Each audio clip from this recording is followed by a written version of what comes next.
As part of the COVID-19 virus that we're going through, we now see the potential of a recession.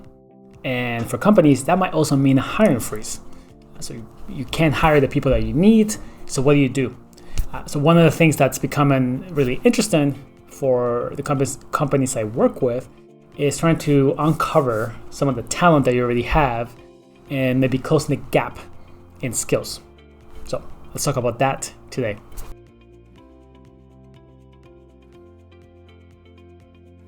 Hi there, and welcome to Hidden Gems. My name is Ruben, and this is a special edition of Hidden Gems. I recorded a few videos in the middle of the COVID-19 pandemic.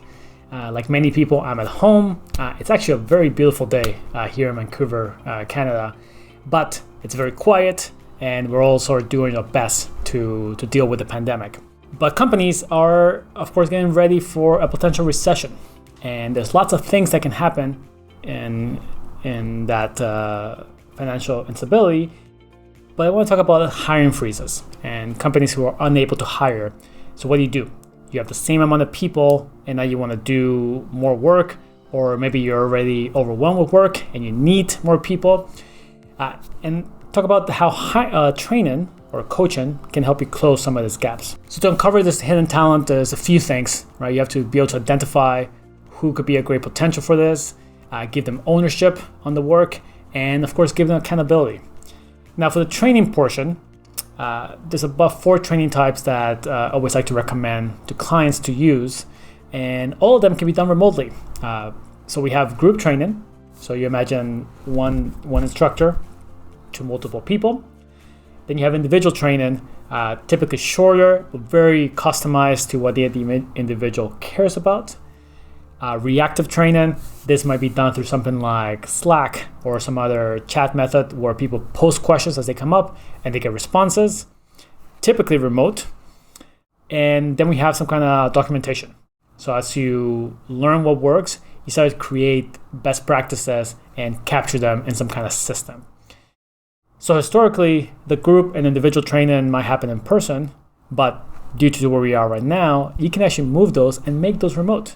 And what's great is you can take the same format of an in-person workshop and run it remotely. It might not be as effective, and you might lose a human touch, but you can get by, and you can actually start to use a lot of that talent or skills right away.